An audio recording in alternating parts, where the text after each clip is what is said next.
Why evolution is bullshit. Polytha being a short chapter. Polytha 1. Baselines. In evolution, it is said the reason sharks have not evolved is because they are an apex predator, and that they have reached the peak of their existence. But to say something like this is to suggest that something has a perfect state. But if so, it contradicts the reality that perfection is a human concept and cannot be used in scientific terms. For the shark to have not changed, it single-handedly proves evolution wrong. Along with frogs, ants, beetles, mosquitoes, centipedes, and catfish, all having not changed. Would you consider an ant to be an apex predator? What denotes that something is finished?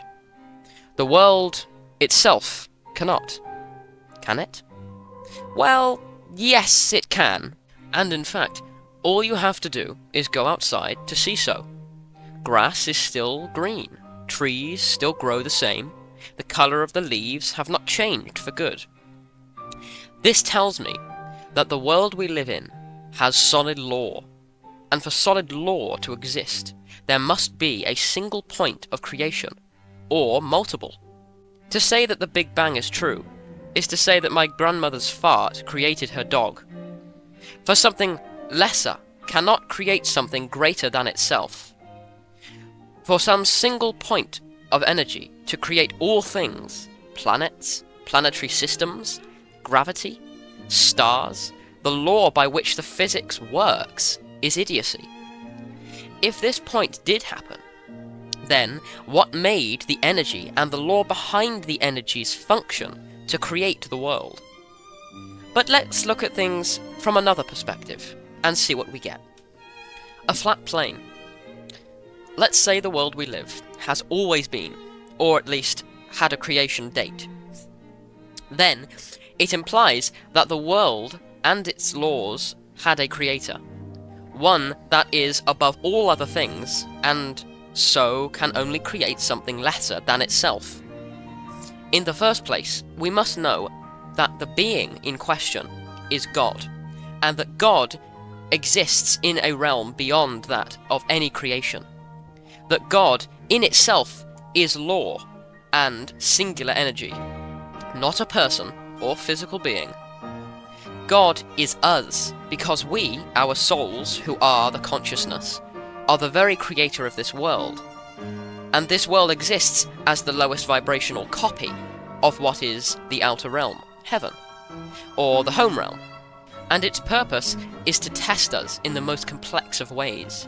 The reason for anything existing in law and form is that it can exist within the realm of potential.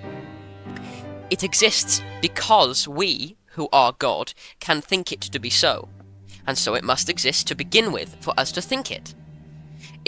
I can come to this conclusion because a painter cannot paint an elephant in a white room without the existence of elephants to be referenced. You must have an already existing energy that is God, because God is energy, and energy is potential. For me to create an electric fan, a non-electric fan must exist first, and so on. In all cases of existence, there must be something else to work off. The first form of an object is its last form, because it is a cyclical system. Its last form is potential, and vice versa. It is the same blueprint of pre-existing potential, and therefore disproving evolution. To me, at least. But put what you think in the comments, and, like and subscribe and all that stuff. I hope you enjoyed. I will be writing more and keeping you up to date. Thank you, whoever watched.